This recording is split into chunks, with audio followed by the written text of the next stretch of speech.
राज्यातल्या सर्व आरोग्य यंत्रणेच्या माध्यमातून आवश्यक त्या उपाययोजना करण्याबद्दलच्या सूचना जाहीर केलेल्या आहेत। उद्या परवा दिवशी एक बैठक सुद्धा होईल आणि जो व्हायरस आलेला आहे त्या व्हायरसचा एक बेंगलोरमध्ये जरी रुग्ण सापडलेला असला तरी त्यामुळे कोणतीही काळजी करायची गरज नाही।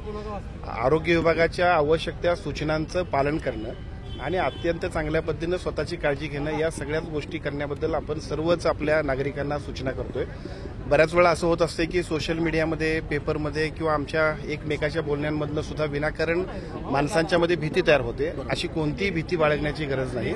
अत्यंत चांगल्या पद्धतीनं आपण सर्व लोकांची काळजी घेऊया आणि या जो काही रुग्ण सापडलाय त्याच्याबद्दल सुद्धा देशपातळीवरती आरोग्य विभागाची यंत्रणा काम करेल। आपल्या राज्यातल्या लोकांची सुद्धा अत्यंत चांगल्या पद्धतीने काळजी घेण्याबद्दल आरोग्य विभाग अतिशय योग्य ते निर्देश देईल। याबद्दल उद्या किंवा परवा दिवशी सुद्धा आपण बैठक घेतोय आणि त्या बैठकीच्या माध्यमातून सर्व आमच्या आरोग्य विभागाचे सर्व अधिकारी असतील, सर्व डॉक्टर्स असतील यांना सुद्धा सूचना दिल्या जातील। कोणत्याही परिस्थितीमध्ये या जो रुग्ण सापडलाय त्यामुळे घाबरण्याची गरज नाही। आवश्यक त्या उपाययोजना करण्याबद्दल आरोग्य विभागाची सगळी यंत्रणा जी सूचना देईल त्याचं नागरिकांनी पालन करावं, बस इतकंच। स्तरावरती गाईडलाईन्स ज्या पूर्वी कोरोनाच्या आजाराच्या वेळेला होत्या त्याच साधारणतः असणार आहेत। मला वाटतं त्या प्रकाशित सुद्धा झालेल्या आहेत। आपण सगळेजण सुद्धा ते सोशल मीडियावर बघू शकता आणि उद्या आम्ही सगळेजण सुद्धा त्या प्रसिद्ध करतोय आरोग्य विभागाच्या वतीनं।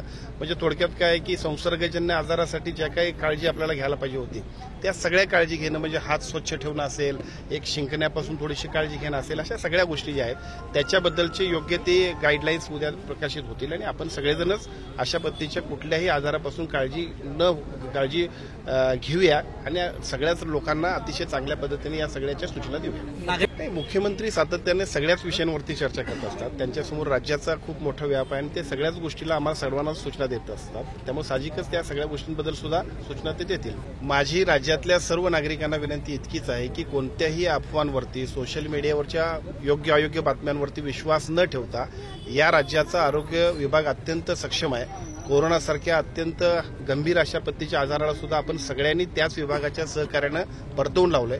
त्यामुळे कुठल्याही अफवांवरती विश्वास न ठेवता फक्त आवश्यक ती उपाययोजना करण्याबद्दल ज्या आरोग्य विभागाच्या सूचना येतील त्याचं पालन करा आणि आपण अतिशय काळजी स्वतःची घ्या, बस।